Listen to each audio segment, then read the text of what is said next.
So this just got announced a little bit earlier today. I didn't get a chance to watch it because I am an idiot, and I decided that it would be a good idea to stay up until 7:30 in the morning arguing with my chat about cryptocurrency and farming levels on my life staff in New World.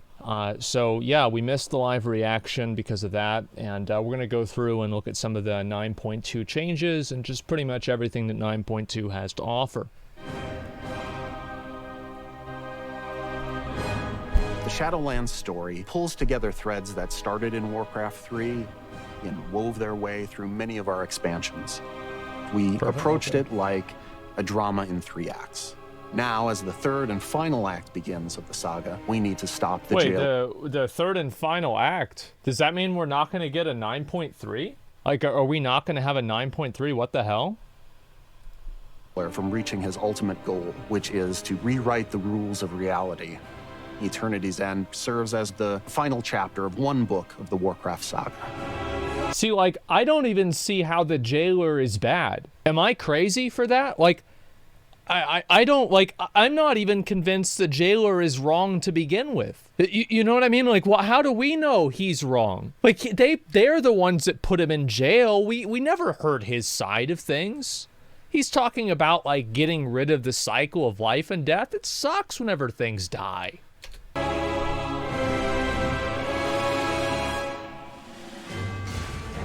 The jailer has the advantage. He has seized the sigils of the leaders of the Four Covenants. We see Sylvanas realize that she's been a pawn in the jailer's game this entire time, and she refuses to serve him, and she's taken prisoner. The jailer is a... Well, you know what this was like? This is what I said originally whenever we talked about this whole Sylvanas not serving the jailer. I feel like whenever you're in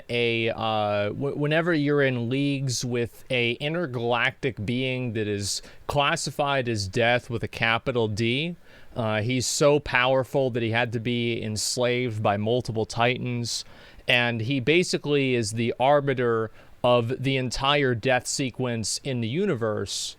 And you think that you're not serving him and you're like partners, that's the same thing as somebody who's a cashier at Walmart, and the cashier, it says they're a partner at Walmart. You're not a partner at Walmart if you're a cashier. You're an employee. And Sylvanas was like maybe a middle manager. And this guy was Sam Walton. Big fucking surprise, it wasn't a partnership. It's just so ridiculous. Anyway. She refuses to serve him, and she's taken prisoner. The jailer is able to open a portal to who knows where, taking Anduin with him. And the Primus had us take some time to retrieve some new sigils. Now we have gathered our forces. We are working with the Primus to open our own gateway to pursue the jailer to this realm unlike any we've seen before. Zereth Mortis? That's cool. The Primus opens a portal, and we come into this alien land. It's completely white, foggy. We're walking on water for some reason. They can only make out some shapes, some figures there, some crazy devices and consoles. Eventually, you make your way to a giant gate, and behind it lies Zereth Mortis. Zereth Mortis was created by the first ones, and it is intended to create afterlives. Think of it as being tucked away in the fabric of the Shadowlands itself. It's kind of the behind the scenes of these afterlives that we've journeyed to. It's the land where the progenitors, the first ones who created all of the realms of the Shadowlands, this is their workshop. They've created everything we've experienced in Azeroth and Shadowlands, and even realms we haven't discovered yet.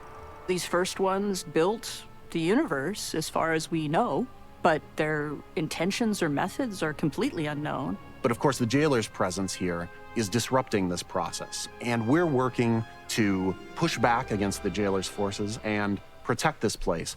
Why? Why is the jailer bad? Like, there's never been an explanation of why the jailer's bad, right? Because he's bald? Because no, that's not why. I don't understand this at all. Like, I understand the idea. So it's basically like, you know how you have like different card games, and there's like Yu-Gi-Oh, and there's Magic the Gathering, and there's Pokemon. And let's assume that all of the card games are printed at the same printer. Well, this is like somebody who really doesn't like Magic the Gathering going to the printer to change the text on the cards that he keeps losing to. That's really what this is. I feel like that's the best way that I can explain this. I think the artists have done a fantastic job. And I know they did a lot of research and they looked at a lot of real-life examples of very strange places in the real world. As a team, we were really trying to make this place as alien as possible. So we really wanted to make everything feel completely unique and completely different. Our trees here are floating. We have stones that are floating. We even have the massive Forge of Afterlives that is floating in the center of the zone. And true to its name, it's something that is kind of putting together a new afterlife to be sent out into the Shadowlands. We have this water all around you because water is really the catalyst for any kind of creation. It's actually unlike any other water that we've seen before. This is actually water that we can walk on. It almost creates like a threshold between Zereth Mortis and some other kind of more primordial space right below it. Everything you see in Zereth Mortis has a purpose, an intention behind it. For us, it was really important to find ways to convey that intention in the environment itself. And one of the ways in which we did it was through the... So, I think the visuals of the world. So there's been a couple of times where I think probably the best job that WoW has ever done with this was, do you remember whenever you're in Antorus and you go into the zone where Agrimar is, and like the giant scale of the Antorus temple and everything? It's just totally fucking different than anything you've ever seen in the game before. And I even think that the Guardian of the first ones, the fight, is really good too because of how unique the architecture and the design of the characters are. I noticed that. I thought it was very good. With this, I think it's good. Sure. Yeah, it's definitely good. But I think that this is just like such an ambitious story to tell. I feel like you probably couldn't even tell this story in 2 expansions, and they're trying to tell it in 2 patches. I don't know. I feel like it's just so ambitious to do that. This duality between a lush and a dry biome.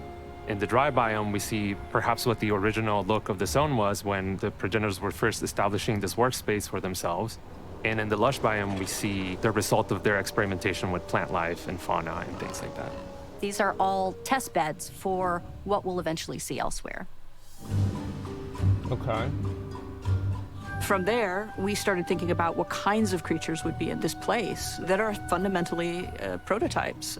There's terraforming here. There's creatures that are building afterlives. We tried to really stretch and think what that might be like. My personal favorite includes the giant armored snail, and we also have a progenitor chicken, which answers the question of what came first.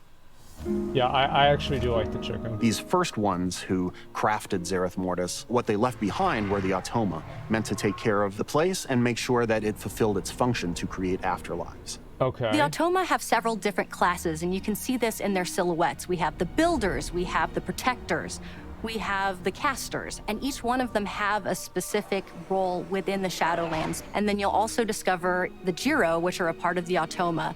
They're a little more quirky, they have a little more personality, they are a little more sentient than the other Automa, so some of them even split off to pursue their own desires. Unfortunately, when we found our way in, Devourers also found their way in. They are ravenous. They're consuming this weird energy, and it's causing them to mutate and to fall apart. And the Automa, where they are confronted by them, some of them are fighting them off. And so it's going to take some time for them to understand that we're here trying to help them drive out this threat. I just feel like whenever you're talking about like these intergalactic, interplanetary, all-knowing creatures that literally create existences themselves, number one, non-elites from Korthia probably shouldn't be much of a threat to them. And number two, wouldn't they have a certain, like, better understanding of reality? Like, wouldn't they call up one of them and be like, yeah, the nipple guy, I don't know what happened, but he's here again. You know, I need you to call security. Yeah, Baldy's back. Let's get him again. Fortunately, we've got some allies. There are some enlightened brokers here that we're going to be working with. But it's a broker that arrived here quite a long time ago and has had a change of heart from looking at the world as a very transactional place to seeing this place as a holy place, a sacred place. We meet an enlightened one named Fareem, and Fareem needs our assistance, and in return he leads us to Haven, which is a hub that has been created out of progenitor ruins, and this is where the enlightened really have made their home. Haven serves as our foothold here, as well as use it as a base of operations and really start unlocking the mysteries of this land. Okay. The enlightened brokers are intent on protecting and preserving the work of the first ones here, but now they're seeing Zoval bring his forces against the Atoma and tear up the land, and they are eager for assistance. The brokers themselves are very ostentatious. Why don't they ask the first ones? Like, this is the thing, is like, whenever you have a story like this, and there's like an obvious question that doesn't get answered, it's just terrible, man. It's just fucking terrible. I hate whenever things have huge plot holes like that. They're very into materialism, but the enlightened are not that at all. They have relinquished this material way, and you'll see this reflected in their clothes. They're a little tattered, they're a little faded, because it just isn't important to them anymore. They're just here for the pursuit of knowledge. Okay. When players arrive, they're kind of fishes out of water. And one of the first things that we have to do is start learning how to communicate with the Automa. Think of it as a kind of runic language, based in symbols. We will bond with a small construct who's pretty cute, actually.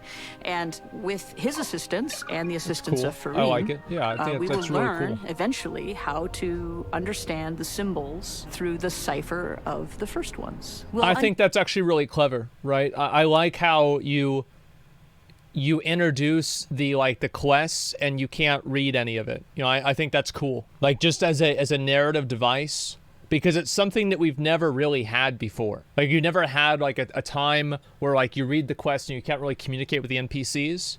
So it's like a new avenue of interaction that the player can have with the game that is unique. Cover different parts of this alphabet and start to learn more about the progenitors and Zereth Mortis itself. It will allow you to unlock new and different forms of content.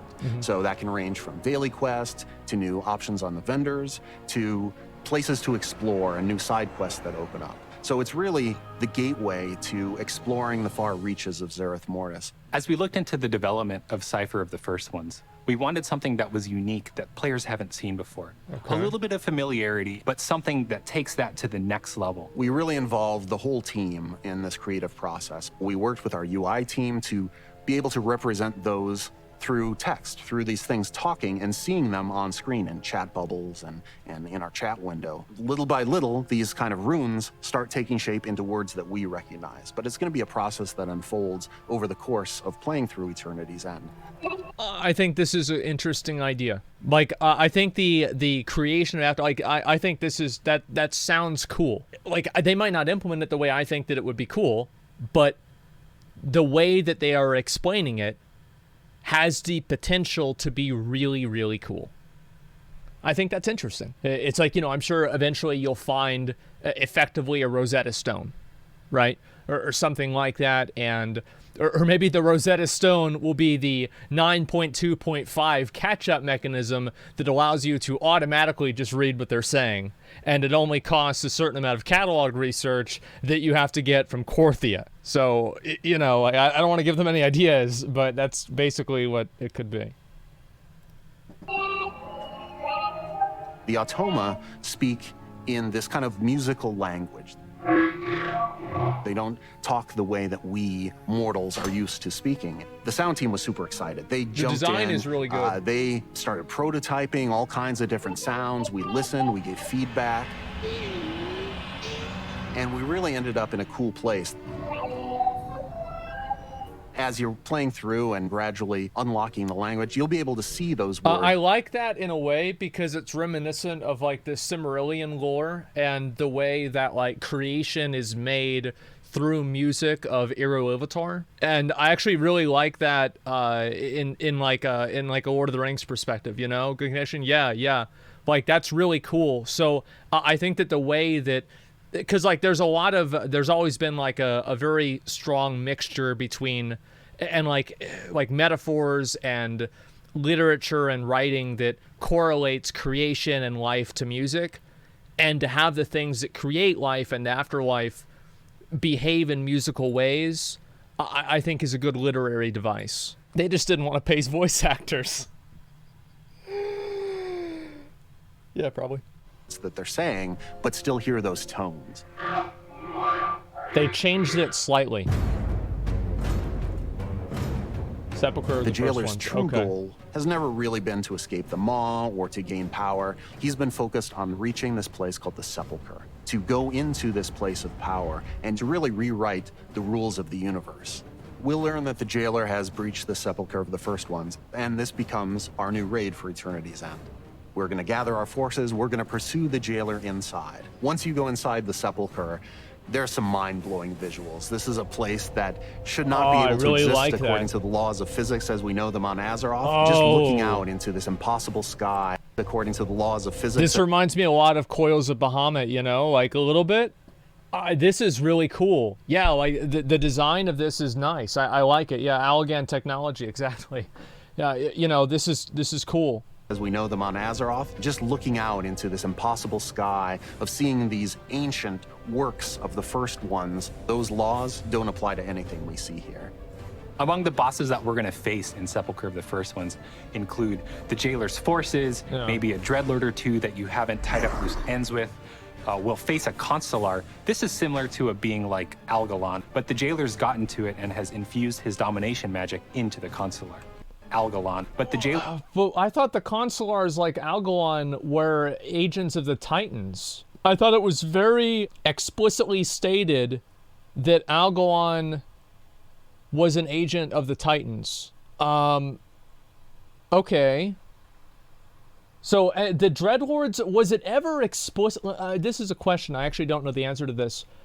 Was it ever explicitly stated that in the story, not just implied, but stated that Sire Denathrius was the progenitor of the Dreadlords? Because, like, I feel like that in 9.1, I must have just clicked through that story or I never really got to it. Because I feel like that's such a big deal. Like, you have the Dreadlords in Warcraft 3, and it's actually Sire Denathrius with this 10 billion IQ fucking plan that spans tens of thousands of years that involves corrupting Sargeras, you know, infiltrating the Burning Legion, infiltrating potentially, what's his name? The Lightforged Dreadlord, it starts with a D, infiltrating the Army of the Light and doing all these things. Lothraxion, yeah, there we go, Lothraxion. And it just kind of, it's like, okay, well, that's done. Yeah, we got him. That's about it. It's like, I don't know, I feel like they could have talked about that a little bit more. I mean, it's such a big conclusion. And I just feel like that should have had like a multiple cinematics, like talking about it, explaining it, like, oh man. We'll face a consular. This is similar to a being like Algalon, but the jailer's gotten to it and has infused his domination magic into the consular. Before we get to the jailer, however, we need to get to Anduin first. Our hope is that we can learn whatever Anduin knows about domination magic. We need to be able to resist it, or better yet, fight it. We know players have been waiting a long time for the return of tier sets, and as devs, we have too. It's a great blend of progenitor magic, golds, and metals, along with those class-defining. So obviously, like the armor here, I really like it. I think it looks cool. I think this looks cool. Because here's, I understand, like, you guys are thinking, oh, it's like, it's not cool, I don't like the colors. There's clearly going to be different versions. There's going to be 6 different versions of this, right? There's going to be LFR, normal, heroic, mythic, the normal PvP version, and the heroic PvP version, right? So there's going to be 6 different versions. No, there won't be. I don't know. But I think that would be cool. Check the in-game ones on Wowhead. I'll silhouettes, wolves for shamans, pointy things for rogues. It's going to look amazing. Our class and combat team was super excited to bring class sets back. This is something that felt really right for the story. We're in the final act of the Shadowlands saga. We're here literally on the brink at a story. We're in the final act of I'm gonna be honest, I think this looks really bad. And like, I don't really like the way that looks either. The gnome. bring class sets back. This is something that... Like, these look like the Trial of Valor sets with more shinies on them. Felt really right for the story. We're in the final act of the Shadowlands saga. We're here literally on the brink at eternity's end. And what better place to... I really like the empty face. Like, this actually, I think, is cool. I really like this this tier set. And what better place to fully unleash the power of these classes? And I think players will really enjoy the return of those class sets just as much as the team enjoyed making them. Okay. How do you make something that is mystical and magical and incomprehensible and yet understandable? I think we've done a good job of finding that line. The team as a whole has been working so hard, and we are so excited to get this out for everyone. You don't have to have things be understandable. I really like this mount here. And we are so excited to... Like, that's really, really cool. It's obviously the jellyfish mount from Legion, but the skeleton of it, but it is really cool. Like for example, there are things in different stories that exist, and there is really no explanation to why they're there. Tom Bombadil, Ungoliath, let's see, those nameless things deep in Moria, maybe, yeah, I think that, so there's that ambiguity. Like there's been a lot of ambiguity in games. I don't think that you necessarily need to have something as core to design and as core to like the story explained. I don't necessarily think that you need to have that. And I think that not having that can create an element of mysticism that actually makes a story more compelling. To get this out for everyone. We're gonna get new mounts, new pets. A bit horrifying for me, but exciting for some is the fact that, you know, some of the spider mounts can now fly. Who needs flying spiders? But that's also going to be a cool thing for people. We have updates to professions, to soulbinds, to conduits. There's a new dancing minigame in Darkmoon Fair. Great. I'm a story guy, so I'm super geeked about watching players kind of piece together those little lore tidbits. That's what excites me as well. I'm really looking forward to... I wish they would just, like, with Steve Denuser, right? Here's really the problem that I have with the way that Steve, like, tells stories. And this is probably not entirely his fault. But I remember whenever we talked about how he liked the Game of Thrones ending and season 8 of Game of Thrones. I don't think that the Game of Thrones ending was bad. I think that it was a good ending. It just wasn't built up properly. And in my opinion, I think that he's making the same mistake with the storyline in WoW. Is that I actually think this is an incredibly interesting storyline, but it just lacks about 30 or 50 cinematics. Imagine if we had 50 extra cinematics to explain what's going on in the jailer's head, what's going on in Sylvanas' head. And this is exactly what they're doing with the story in World of Warcraft, is that they are creating a villain with unknown intentions, and we are in the 11th hour of those intentions coming to fruition, and we still don't know anything about them. See, one of the really good things about Garrosh is that you knew what his intentions were, and they were savage, but they were purely savage. And there's a certain type of simplicity. There's a certain type of purity in the binary black and white nature of the way that Garrosh looked at the world, right? And like the absoluteness of the brutal savagery.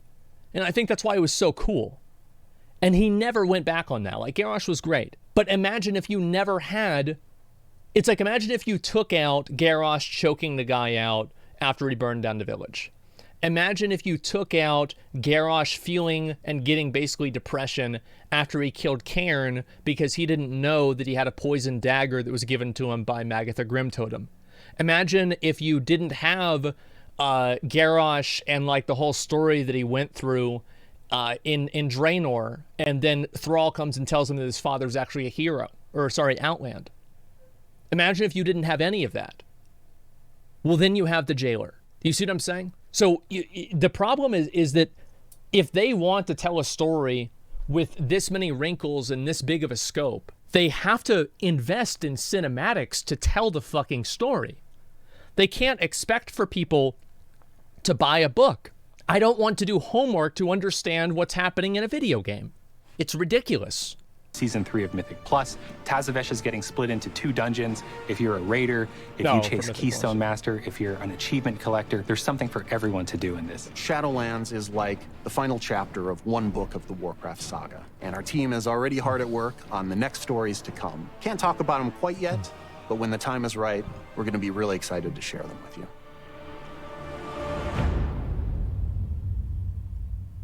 See, I think we can contrast this with the, obviously, the, Yoshi P said that Endwalker is the culmination of the story, the Hydaelyn and Zodiark arc, right?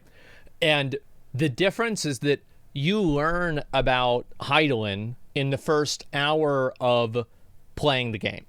And you learn about Zodiark in, I think it's like ARR prologue or prologue, or like you learn about him basically very, like, imagine like this bar is the storyline of Final Fantasy, right? You learn about Hydaelyn right here, and you learn about Zodiark about right here. But the problem is that to say that this is the end of some gigantic chapter, we didn't even know we were reading the book until right here. We didn't know about it all this time. We had no idea.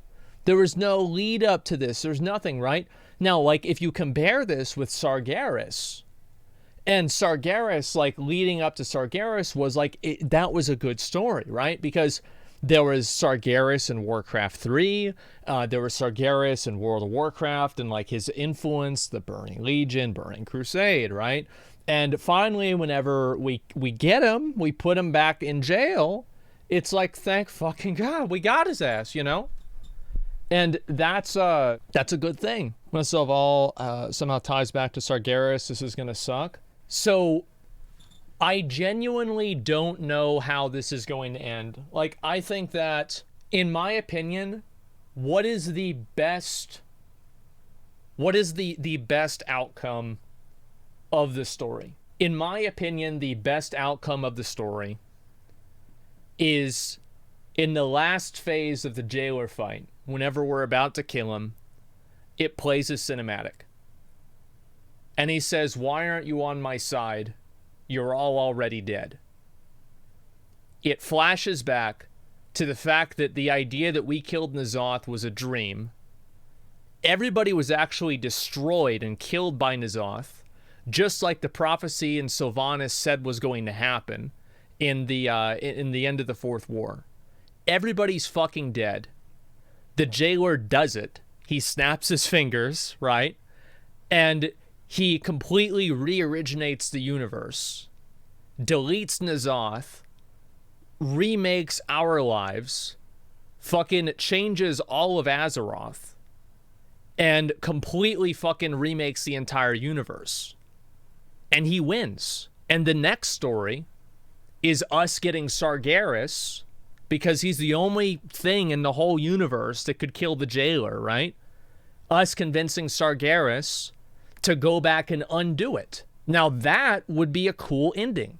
Then also, like with Sylvanas, I think I've said this before, right? What is the best literary ending for Sylvanas? What is the best story ending for Sylvanas? In my opinion, the best story ending for Sylvanas is for Sylvanas to be the new Lich King.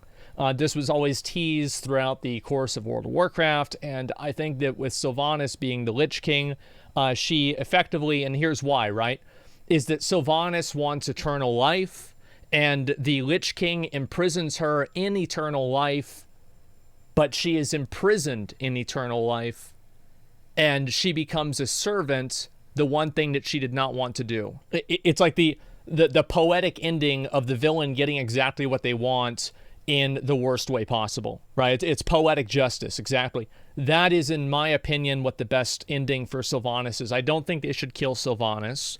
I think that if they do kill Sylvanas, it should be her sacrificing herself for her sisters, because that's the only thing that would even partially redeem her character. And I think that would be good. But the split soul thing, I think, is a plot device, and it should have never happened. I think that the split soul thing is honestly just them being afraid of retconning something that happened 5 years ago. It was ridiculous. All right, I'm going to pull up the Wowhead stuff, and we're going to make sure we get the rest of this so I can just make sure I get everything out for the video. New mounts and pets.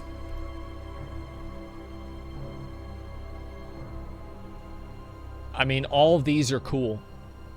I really like this one. I think this one's really cool. Yeah, all of these mounts are not. I think I might like this one the most, actually.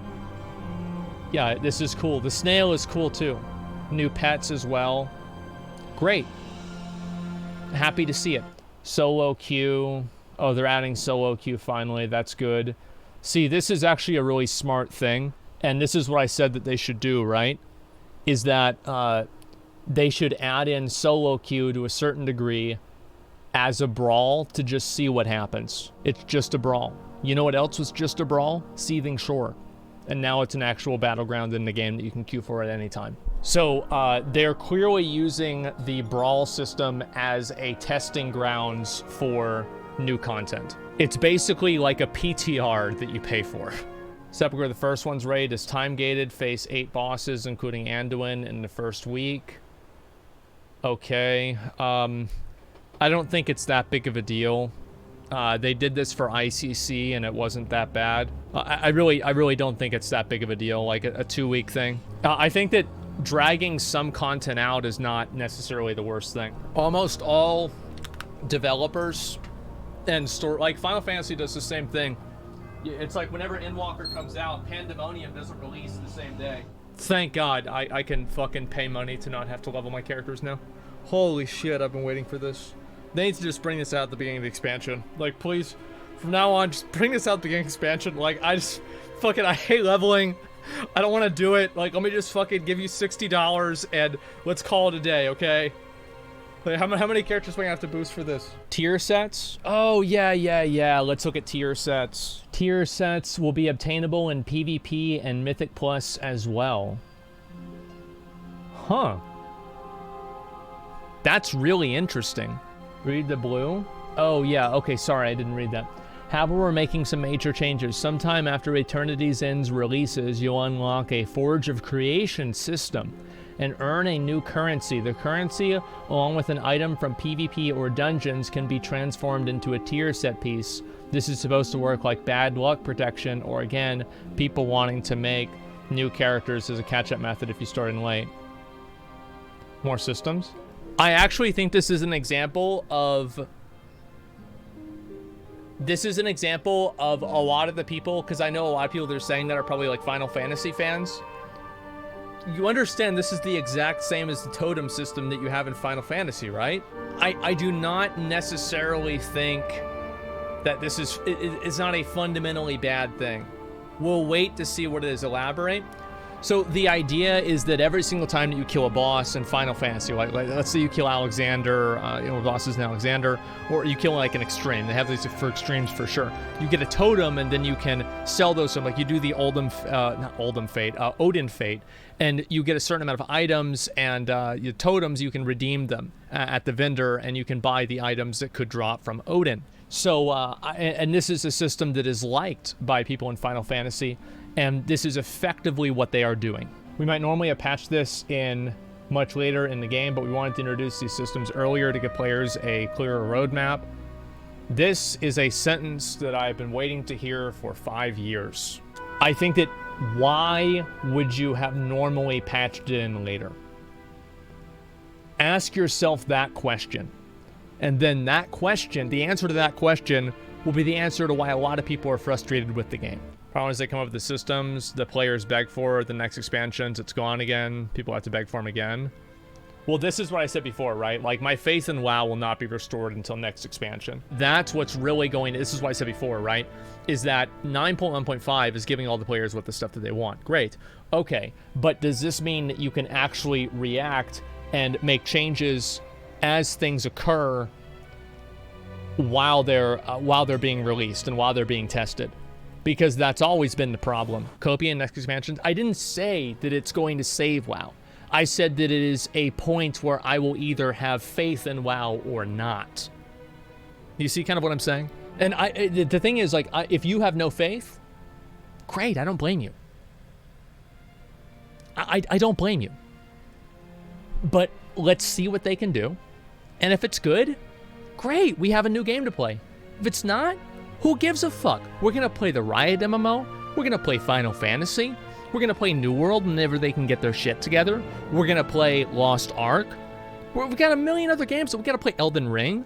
Who gives a fuck, man? Who cares? Like, I'm not gonna fucking sit here and cry about it every fucking day. If it sucks, I'm just gonna play the other game. I'll complain about it when I hear about it or whenever it brings it up. But really, I mean, that's what it comes down to. Like, I don't need to sit around and get pissed off about this shit all the time.